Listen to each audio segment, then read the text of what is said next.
Ya, tapi itu real nggak? Saya sampaikan real nggak? Artinya apa? Ciri-ciri kehambaannya yang kita bahas. Makanya saya bilang, saya udah niatkan di Ba'da Syawal ini, kajian kita di Sahabat Quran ini, itu udah mulai naik level. Ingat nggak? Tauhid itu ada 3 yang kemarin. Satu, belajar tauhid itu punya 3 dasar. Ada ingat nggak? Yang pertama, iman. Kedua, ikhlas. Yang ketiga,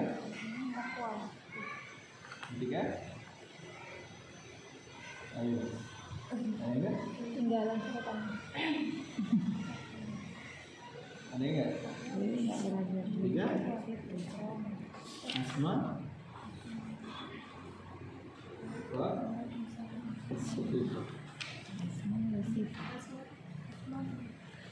Ingat? Ada yang nyatet? Itu apa mana kan? Oh. Permanen ini. Hah? Iya, yang permanen katanya bilang. Enggak iya dong. Ayo. Ayo saya lah. Itu apa? Pakai bensin. Iya. Ada yang nggak permanen? Soalnya ada yang mau saya tulis. Oh, nggak bawa. Biasanya bawa nggak bawa. Baru juga nyampe. Lanakan Tadi gimana nih jadi baru tulis? Ada yang punya parfum alkohol? Disemprot ya? Ini angin. Tisu basah nih. Tisu basah. Kalau ada tisu basah. Kirain ada. Bisa tisu. Pakai tisu. Tisunya nggak ada. Pakai baju. Masa yang body? Pakai mulus. Pakai apa? bikin mulus ya. Pakai putih. Ingat kan janji saya kita akan membedah 3 hal ini satu-satu. Iya. Ingat? Berarti kita Ba'da Syawal udah masuk di sini. Yaitu apa? Ikrar. Hamba. Ikrar yaitu kehambaan ya teman. Ada deh. Loh. Ibu Anak kecil itu.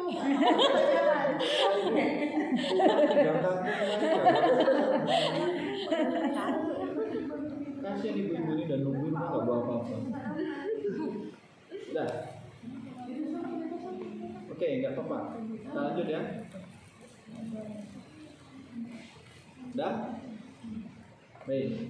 Buat yang baru datang, tadi kelewat ada beberapa pesan hikmah. Mau dibagiin atau enggak? Mau. Memang yang datang lebih awal tuh selalu lebih spesial. Karena saya sering kali gini. Ini bukan saya ngomong. Ada beberapa orang yang ngomong gini. Sami kalau ngisi katanya, ngisi kajian, selalu banyak hikmah itu di awal ngisi 5 menit pertama. Itu ada yang bilang gitu. Dan dia udah sering mengikuti saya. Selalu bahasa yang keluar itu adalah bahasa hikmah yang dia 5 menit pertama. Jadi buat teman-teman yang lewat di atas 5 menit itu lebih biasanya ketinggalan dari yang hikmah. Padahal apa itu boleh jadi itu adalah bibitnya. Coba apa yang dicatat tadi di 5 menit awal? Niat belajar harus dilakukan. Niat belajar, ilmu yang barokah. Nah, ayo bingung kan? Iya, ngontek. Nggak apa-apa, saya ulangi. Sini. Sana opor habis waktu. Padahal cuma di sini terminalnya. Baik. Ketika semua dimulai dari niat, itu ada di sini. Niat itu di iman. Orang mau meluk Islam itu juga karena ada niat, itu enggak? Iya. Nah, muncul pertanyaan, emang kalau udah beriman, terus kita ngapain? Betul nggak? Ada orang gini, anggaplah dia mualaf, masuk Islam, dia bersyahadat, dia Islam. Terus udah beriman, udah. Terus ngapain setelah beriman? Apakah Allah bilang, ya udah suka hatimu, nanti kalau meninggal cabut nyawamu, begitu? Ada nggak tugas-tugas orang yang beriman? Saya nggak bilang tugas orang Islam. Kalau tugas orang Islam pasti jawaban itu simpel ya. sholat, puasa gitu kan. Saya hanya ingin sampaikan di sini, ini bab tauhid ya. Artinya kita bahas secara rinci, secara detail. Sampai nanti akhirnya ketemu nih, yang tadi saya bilang di awal. Oh iya, semangkaku merah. Bu Mualimah, semangkaku kuning loh gitu. Tapi ketika dimakan, mau merah mau kuning, tapi selalu punya rasa yang sama, betul nggak? Semangka itu sama nggak rasanya? Ya, ada orang yang imannya lemah, ada orang yang imannya baik, ada orang yang imannya tengah-tengah, kadang lemah, kadang baik. Tapi ketika itu dia masih punya rasa yang sama. Nah ini mau kita bangun. Iman yang seperti apa? Iman yang terpaut kepada Allah, dan bagaimana iman itu betul-betul dia mempertahankan kesaksian dia ke Allah. Asyhadu an la ilaha illallah. Jadi bukan syahadat lisan lagi, tapi dia udah syahadatnya melekat dalam kalbunya, dan dia meyakini bukan secara tekstual kalau aku bersaksi dari Tuhan selain Allah, tapi dia dari sini.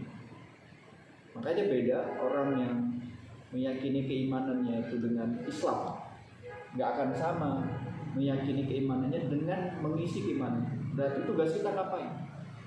Menghidupkan iman itu. Berarti apakah kata menghidupkan iman itu mati? Tidak.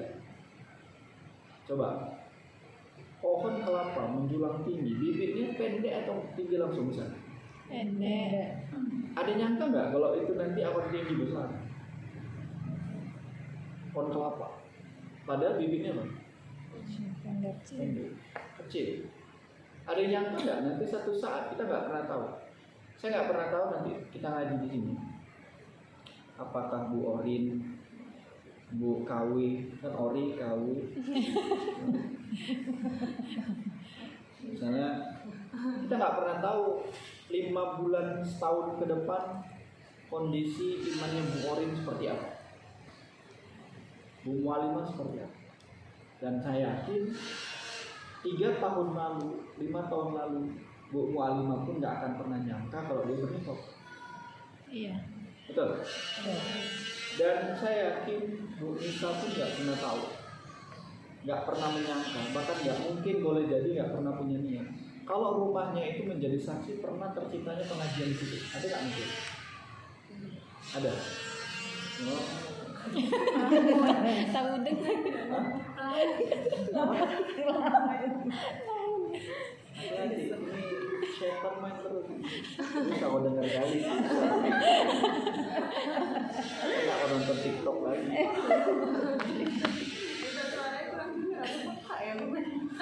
Iya. Boleh jadi memang kalau bukan suara saya yang kecil.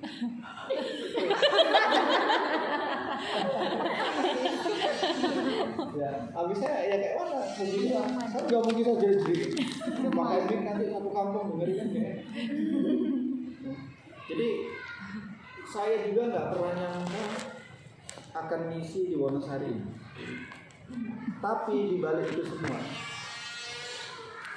proses yang kita jalani hari ini, boleh jadi ini wujud dari doa-doa ibu-ibu yang dulu sekali pernah ibu doa ke Allah. Serius, pernah nggak dulu doanya gini, ya Allah kasih saya jalan terbaik? Pernah. Selalu atau kira-kira atau kadang-kadang? Selalu. Dan doa itu dilantunkan baru-baru ini atau dari dulu udah dilantunkan? Dari dulu sudah dilantunkan. Mau nggak? Ini kita mohon maaf ya, ini bukan kajian ulangan. Saya hanya ingin kita belajar sisi dalamnya. Di dalam kolbu tadi jadi saya yang baru datang gitu ya. Sisi kolbu. Oke. Kalau misalnya kita doa, ya Allah kasih saya jalan terbaik. Janji Allah, ketika kita meminta yang terbaik, Allah ngasih yang terbaik apa yang terburuk? Terbaik. Serius, terbaik atau terburuk? Terbaik. Oke, kasih ya. Terbaik. Setuju nih? Kasih ya. Terbaik. Oke. Kalau memang kita setuju, yang diberikan sama Allah itu yang terbaik, coba renungkan seberapa mampukah kita menerima yang Allah hadirkan selalu berpandangan baik. Bisa paham kata-kata ini? Kalau bahasa sederhananya, simpel aja. Allah itu lebih tahu mana yang terbaik untuk hambanya, betul? Benar. Tapi muncul pertanyaan, terbaik versinya Allah, apakah sama dengan versinya kita? Beda. Yang maha tahu siapa? Allah. Kita nggak tahu apa-apa. Berarti kalau Allah udah selalu ngasih yang terbaik, berarti kalau ternyata yang dihadirkan Allah itu ternyata tidak sesuai dengan prasangka dan kemauan kita, sanggupkah kita mengatakan, ya Allah ini yang terbaik? Assalamualaikum. Oh, ini serius. Ini kan kita bicara semangka yang dalamnya udah serat-seratnya, ada biji-biji. Sanggupkah kita mengatakan, ya Allah ini yang terbaik? Sanggup? Ini bab apa ini? Iman. Berarti iman itu menentukan bagaimana kondisi hati, hubungan kita sama Allah bisa ditentukan bagaimana kondisi-kondisi yang dihadirkan Allah dalam hidup kita. Ada nggak yang pengen kesandung batu? Enggak. Tapi satu saat disandungkan Allah dengan batu, betul? Betul. Ada nggak yang diuji ekonominya? Ada. Diuji rumah tangganya? Ada. Diuji dengan pasangan yang tidak sesuai, diuji dengan anak yang nggak cocok maunya kita. Ada? Diuji dengan tetangga yang kok nyeleneh. Ada yang diuji dengan hal-hal bla bla bla panjang lebar sampai Z, yang pada intinya yang dihadirkan itu pasti nggak sesuai mau kita. Ada? Ada. Coba naik sepeda motor antara merah sama hijau, maunya apa? Apakah pasti kita berkendara selalu kena lampu hijau? Enggak. Satu saat kita kena apa? Merah. Terus kita bilang apa? Merah. Karena apa? Kita lebih memilih maunya kita daripada kita maunya takdir. Takdir kita berhenti di lampu merah itu. Tapi kita pilih apa? Kecewa dengan lampu merah itu dengan mengatakan, merah sih, betul nggak? Nah itu kita lagi protes sama siapa? Allah. Sadar nggak? Bahkan kata guru saya, ketika kita makan jeruk, ini nyelekit kali di hati saya saat itu. Ketika kita makan jeruk, terus kita makan jeruk itu, berharap jeruknya itu apa? Manis. Manis apa asam? Manis. Ternyata kita makan, ada nggak gitu? Ada. Itu sadar nggak sadar kita sedang menghina Allah. Dalam bab tauhid dalam, jeruk apa ini kayak gini? Astagfirullah. Kita sedang menghina siapa? Menghina yang minta jeruk itu. Makanya hidup ini, orang yang terlalu sibuk ingin dibahagiakan itu sama seperti orang yang mencari kemustahilan. Pasti nggak hidup kita selalu bahagia? Enggak. Jadi kalau kita ingin selalu bahagia, itu berarti dia selalu ingin mencari kemustahilan. Paham maksudnya? Mustahil dicari, kan lucu ya? Jadi hidup ini bukan sibuk mencari kebahagiaan, tapi sibuk ini adalah dengan bersyukur. Kalau sudah bersyukur dia akan bahagia. Benar? Benar. Baik. Yang jadi pertanyaan, apakah iman kita masuk ke titik kebersyukuran atau titik komplain aja sama Allah? Komplain aja sama Allah. Hujan salah, panas salah, banyak duit salah, banyak duit nggak salah, banyak duit salah, nggak ada duit salah. Tapi ada juga orang banyak duit salah. Kok cuma segini ya katanya? Padahal bagi orang itu udah banyak sekali, tapi bagi dia apa? Kok cuma segini? Astagfirullah. Diuji dengan banyak hal. Dan saya pastikan pada teman-teman semua, berani ngaji tauhid harus berani diuji. Siapa yang merasa udah ngaji tauhid kok ujiannya makin banyak? Makin banyak kan? Baik. Kenapa?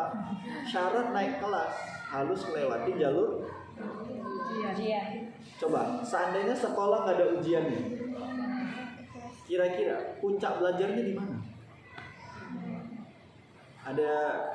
Ada orang sekolah tapi nggak ujian-ujian. Dari kecil 8 tahun kelas 1, kenapa nggak naik-naik orang nggak ada ujiannya? Kayak mana kira-kira hidup kayak gitu? Saya diuji, ibu-ibu diuji. Tapi kadar ujian itu selalu Allah katakan apa? La yukallifullahu nafsan illa wus'aha laha ma kasabat. Artinya apa? Setiap Allah menghadirkan apapun itu tidak lebih dari apa yang kecuali kita sanggup melakukan. Betul nggak? Artinya ya kapasitas kita ya itu. Cuma yang jadi pertanyaan gini, karena kita selama ini mungkin berbaik sangkanya, karena selama ini kita nggak belajar tauhid, tiba-tiba belajar tauhid, ya, ini tiba-tiba belajar tauhid, kok ujiannya kerasa gede?